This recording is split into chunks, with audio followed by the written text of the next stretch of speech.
awesome friends! I am Asha, your cute Shih Tzu vlogger. Let's find out our most favorite things to do every day. Woof woof! Una, syempre, pagkain ng masasarap na treats. Sarap! Pangalawa, ang maglaro ng fetch. Habulin ang bola. Yay! Pangatlo, ang maglakad-lakad kasama si Human. Ang saya!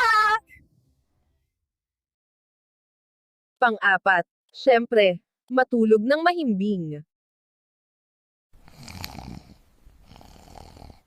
Pang-lima, ang magpa-belly rub.